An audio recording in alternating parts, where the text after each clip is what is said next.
I had to do like speech therapy for like 5 years. So just getting to like come up and speak, and the fact that God's kind of just given me options to use something that used to be a huge difficulty for me is something I always love. So yeah, thanks for letting me do this tonight, guys. And thanks, Brandon. Something I want to talk about tonight is just about how like we, especially in just our society nowadays, when we look at everything is super individualistic, is we can look at other people's lives though, and look at like what other people have done, and use that as examples for us. And we can do that even with people in the Bible, even though it was a long time ago, and a lot of the people and the experiences they went through were for that time. It's also just like practical stuff we can look towards in our faith and everything like that. So I want to talk about Peter tonight. And Peter was one of the 12 disciples. He ended up writing 2 of the books of the Bible, and then he's in all of the gospel stories. He's mentioned in other books. And he was just somebody that was with Jesus from the start of his ministry and throughout the whole thing. And, I just love looking at how, people will talk about Peter, and they'll say, if you guys think about him, probably some of the first things you think about is that he denied Jesus 3 times. He got to walk on water, but then he fell in the water. And then my personal favorite story about Peter that like in the church we don't always mention is he cut a dude's ear off when Jesus was arrested. And it's like just this like super random story, but it's also super informative to what we're going to be talking about tonight. And with Peter though, it's like everybody has a friend kind of like Peter, I feel like, because he would go and he's talking and it's like he opens his mouth and he inserts his foot, and like what he says is just like, you had a good heart behind that, but that was not the right time to say that. Wasn't probably the appropriate thing to say. And it's just like, I've had multiple times in classes where it's like everybody has this question they're thinking about, but you're just kind of like, we're not going to ask the teacher because we know not to. And then that one guy still raises his hand and asks it or makes that comment, and you're just like, I shouldn't have said that, didn't need to say it. That's who Peter was in the disciples. But he probably had one of the biggest hearts towards Jesus, though, at the same time.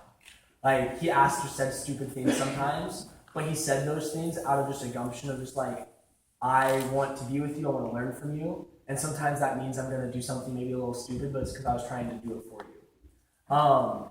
And so we're going to kind of look into 3 of just the experiences Peter had and look at how that can kind of apply towards us. And the first one is in Luke 22, 36 to 38.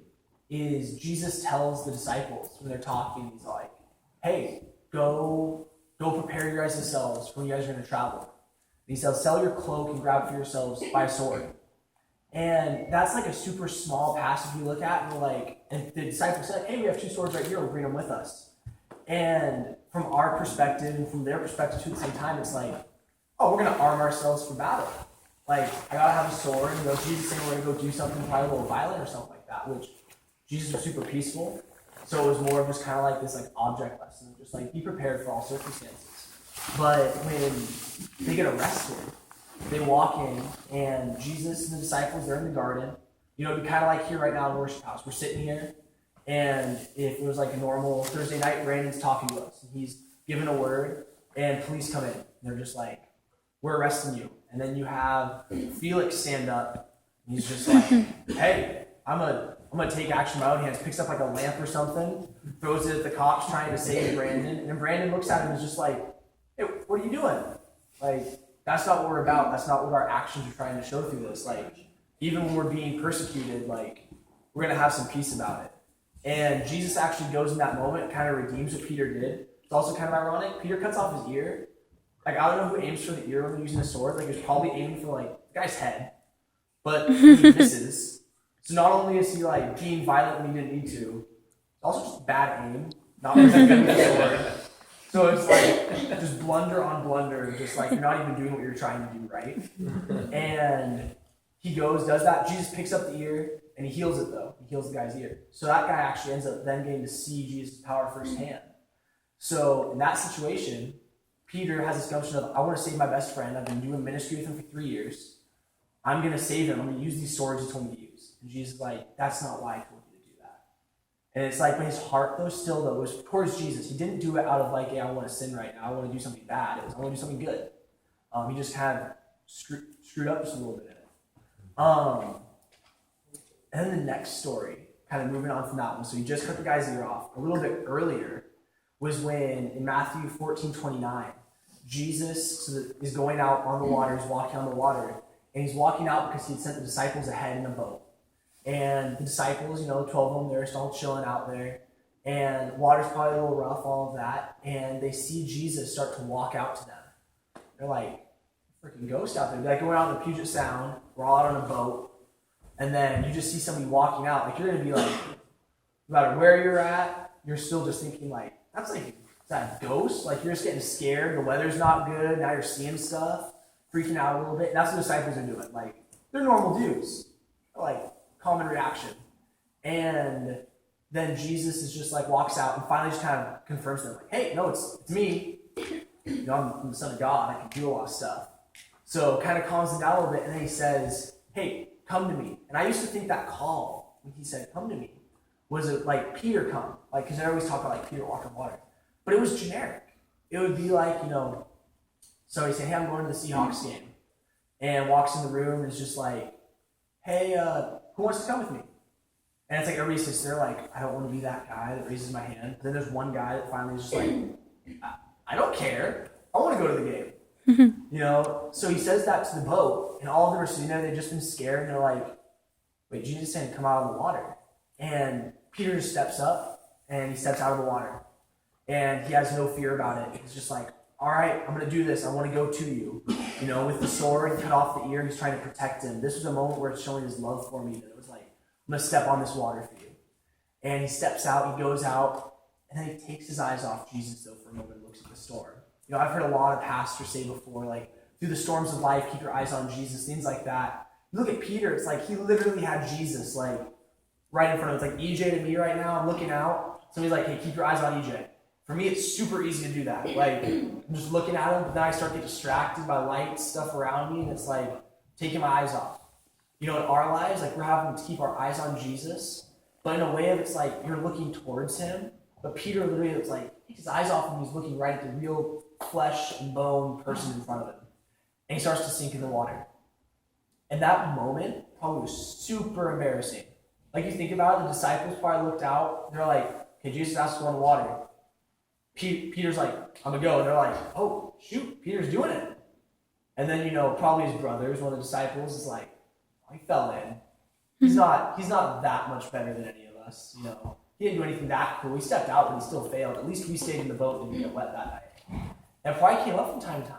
But the thing is, out of all the disciples, he gets this experience that none of them got. And he stepped out of the boat onto the water. Okay, so he went, cut the ear off. Now he stepped out on the water. This happened previously. But right after he cut the ear off, that's going forward again, is he denies Jesus 3 times. So they arrested him, he cut the ear off, Jesus heals the ear, and they take him to the temple court. And they're going to go and they're going to put him on trial. Felix just hit the cop with a lamp. Brandon's getting taken to jail. And then Felix though decides, okay, I still want to protect Brandon. I'm going to go follow him. I'm going to follow him to the courthouse. I'm going to try to defend him. I want to try to do something. And EJ goes with, and in this story, the EJ and the Felix are John and Peter. They go to the temple, and he's like, okay, what can I think of? What can I do? John goes into the temple, he had a couple of connections to get himself in. EJ knows a couple officers, gets him in there, trying to watch. And then Felix is still in the waiting room, sitting there. You got Peter out there. And he starts to remember that Jesus had told him a few days before, when they're at the Passover, they're sitting there. He's like, hey, you're gonna deny me 3 times. Like, he got straight up just told, like, you're gonna deny me. You're going to say you don't know me. Felix is going to go to the court, and they're going to be like, hey, who are you here to see? And he's like, you here to see Brandon? It's like, oh, no, I'm here for some other reason. I was walking by, I just wanted to sit for a while. Well, no, but you're wearing like a Trinity shirt. Like, that's the church he goes to. The church says worship. And then he's like, oh no, like, no, sorry, wrong person. Yeah, I got this at the Goodwill thrift shopping the other day. And then they look by, they're like, no, you for sure are with him. And he's just like, no, I'll go to jail even if you think I'm with him. That's the extent of what Peter was going to. He's like, no, I don't know him. I'm not from the same place as him. He starts cursing himself even. And then he remembers. And the thing is, when he first said that 3rd time, says in one of the books that he looks up, he makes eye contact with Jesus. That'd be like Felix sitting in the waiting room, looks over, looks down, and he gets to see the moment that, Brandon's getting walked across the hall, and he looks down and he sees Felix, and they make eye contact, and it's like, I know you just did that. But the thing is Jesus' look, though, still was with love. But for Felix or for Peter, they're thinking, I just did that, and he'd already told me I was going to. So those are just 3 moments. You look at those, and it's like, Peter screwed up. The thing is, though, when we look at all 3 of those, okay, so Peter stepped out of the boat. He's the only disciple that did. He took a sword when he was told to. Used it wrong, but he took it. He was still trying to be obedient. He passionately was trying to defend Christ. And then he was one of 2 people that actually chose to follow him and not just desert him completely. He was going to try to do something. He had a heart towards it. And then we get to see even more just how Jesus redeems these instances. We already got to see the ear healed. Okay, so God's just like, all right, you just made a mess. I'm gonna pick this up. Literally, like, ears to the ground. Put that on. Okay, you look at then when they find out that Jesus was resurrected, and they get the news about him being resurrected, and 2 ladies come back, and they're just like, we went to the tomb. He's not there anymore. And it's funny because they're still surprised. Like Jesus, he told him he was going to deny him. He denied him. He said, I'm the Son of God, I'm going to be crucified. And they're still, surprised by all this. And it's like, he rose on the 3rd day. It's like, can you guys just, believe that what he said was going to happen maybe at some point? He has a pretty good record of being right. But then in 20 verse 4 of the Gospel of John, it says, talking about John and Peter again. 2 guys that went and followed him to the court. It says, both of them were running together. But the other disciple outran Peter, talking about John, and reached the tomb first. And stopping to look in, he saw the linen clothes lying there, but he did not go in. Then Simon Peter came, following him, and went into the tomb. He saw the linen clothes lying there, and the face cloth which had been on Jesus' head, not lying the linen cloth, but folded up in a place. And the thing about that story you look at is Peter in all these situations, he's acting on gut instinct. I love God, I'm going to do something about it. I love God, I'm going to do something about it. In this story, I've heard people preach on this, and they talk about it, and they're like, John's showing, I was faster. He talks down Peter, I beat him there. I think John's trying to show that Peter had more faith than I did in this moment. Because John runs, he beats him to the tomb, but he stops. He stops right at the line, he just kind of looks in. He's like, okay, Jesus was in there. I can kind of tell he was in there. That's where Jesus is, or was. But then you have Peter, who comes running. He comes after him. He could have stopped and been like, John, what happened? Asked him that, concurred outside of it. But no, he runs, and he runs past him and goes into where Jesus was. And it's like, I'm seeking you out for myself. I'm going to find you. I'm looking for you. And in this moment, his gut instinct is totally right. He got to see more than John did. All John could see was there was the cloth lying there. Peter goes in, he sees that it's folded. It wasn't just ripped off the body, it was folded up. It was set laying down there nicely. He's got more to think about, more to go on. He's just like, Jesus is risen, I can see it right here. It wasn't just stolen. Where John, all he can see from outside is just like, his body's not there, okay. Peter's gut instinct was there. And then the final thing we get to see is then when Peter, he's going, and they're out in a boat, and they're fishing. They're just like, hey, let's go fishing today. At this point, Jesus had actually appeared to them a couple of times, and they're trying to figure out, what are we going to do? What are we doing with this? And they're out fishing, and they hear this familiar voice yell out to them. Hey, you guys aren't catching anything. Throw your net on the other side real quick. And they do it, not realizing at first it's Jesus, and then they pull up the catch, and Peter has this moment of realizing, I recognize this moment. And he takes off his cloak and he dives into the water. All the other disciples around him, all of them being rational. Peter just likes to get out of the boat all the time. But they're like, we're going to row to shore. They go really quick. They start rowing, they're going. But he's like, no, I got to get there first. I want to get to him. Think about the emotions. He denied Jesus. He went to the tomb and he couldn't find his body. He's done all these things that look like he's screwing up. He's just like, I want to pursue after him so much. And he dives into the water that last time, because he took his eyes off of Jesus, he fell into. But this time he's like, no, I'm going to dive into this and just swim to him. I'm going to go at him because I'm keeping my eyes on him in this moment. And he swims to him, he gets out, and then, okay, remember back, he denied Jesus 3 times. Jesus then, while he's sitting there, is asking him, Peter, do you love me? And he gets to tell Jesus he loves him 3 times. But the thing is, in English we have the one word for love, but in Greek they have multiple. And the first 2 times Jesus is asking him, do you agape love me? If you guys have heard that before, it's like unconditional love, like the utmost amount you can give. And then there's phileo love, which is brotherly love. And when we read it in our translation, we read it, he's like, I love you. And Peter's like, I do love you. But he's saying, I love you like a brother. Second time, I love you like a brother. So then Jesus says to him the 3rd time, do you love me like a brother? Like, finally just saying, like, will you admit it to me? Like, finally one last time, then he's like, I got me, love you. And he realizes he's able to, in those 3 times before he denied him, this time he's getting to tell him, no, Jesus, I do love you. And all these moments he's been following gut instinct, gut instinct, gut instinct.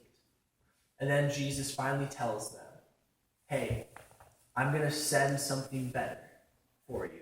I'm going to send something powerful for you. I'm going to send the Holy Spirit for you. It's going to empower you. It's going to guide those gut instincts you have, Peter. And he goes and he says, wait. We read the Great Commission, go make disciples.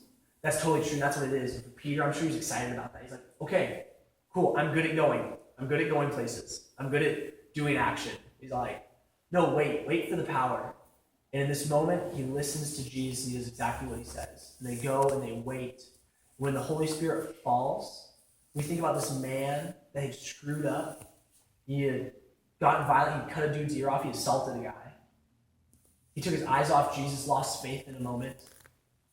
He decided to deny the man who looked up to his mentor, his teacher, a man who invested more than probably his father ever did into him. He denied him. But then he finally said in these 3 climactic themes, these 3 big screw-ups, these 3 themes. He runs to him.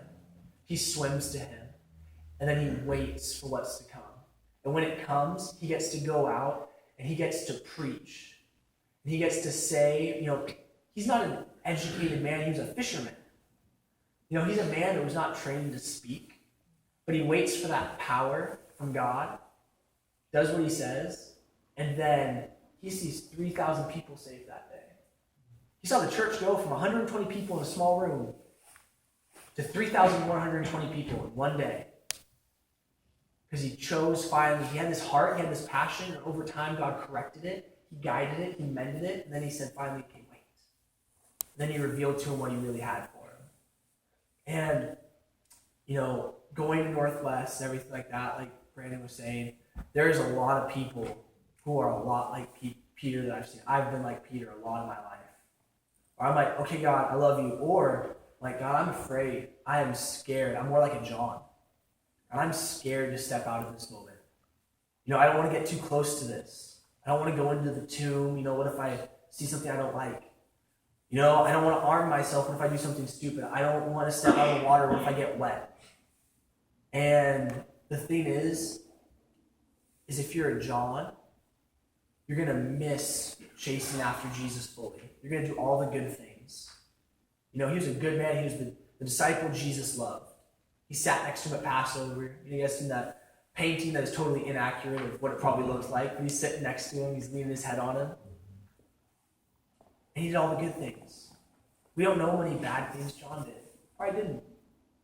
But Peter, he stepped out. He ran after.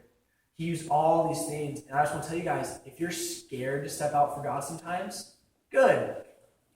Like, you shouldn't be comfortable doing it. You shouldn't be like, oh, this is going to be great. This is going to be great. Whenever, even getting to, speak at times, I hope I never get comfortable with it. I hope I'm never just, totally satisfied with it or feel like, hey, I can just throw something together and get up there and just talk about it. Because that means we're not understanding the severity of what it is to follow God. To go on that gut instinct sometimes and just run after him and just say, God, I'm going to screw up probably, but you told me to love you, so I'm going to love you. I'm going to love you for my friends, for my family. I might mess it up sometimes. I might get mad sometimes, but I'm going to love you still. And if there's anything we can look at Peter and think about, is that God will use every circumstance, whether you screw up or you do it right. and he's going to use it. He's going to reward you for it. You know, Peter goes on in his life.